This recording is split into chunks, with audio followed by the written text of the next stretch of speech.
amin'ny sabata. Andeha paritsotsika ny ray aman-dreny hitondra ny tsotrano.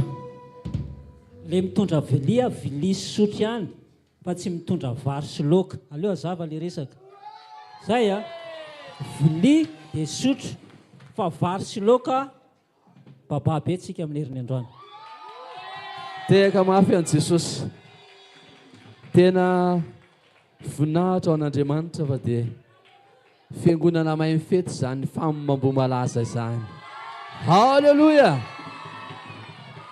Nanomboka androany ny fanokafana dia misokatra tokoa izy satria dia amin'ny sabata mbola baba be eto.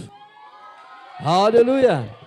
Ary mino zany président fa rehefa tonga le ivony tena lanonana be voninahitra Andriamanitra.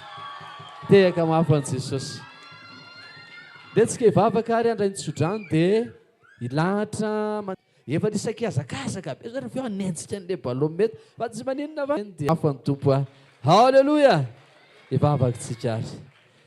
Raha tao aminao ny fifaly tao amin'ny fanahy masonao ny amin'ny nitahinao ny fiangonana tratra ny 5 taona zany fa ianao no nita dia miorina eto ny fiangonana Ambohimalaza ko dia rainy ianao Jehovah ray ankalazaina fa tsara ianao taona ity izay hitohy mandava-taona ary any amin'ny septambra ny ivony Jehovah Nitsodrano hitondra fitahiana ao ny fiangonana Ambohimalaza hampandroso amin'ny ara-panahy hampandroso amin'ny lafinareo Jehovah Andriamanitra ray i Jesosy Kristy le tompotompo sy mpanjakapajaka ary fampitainy tompo daholo.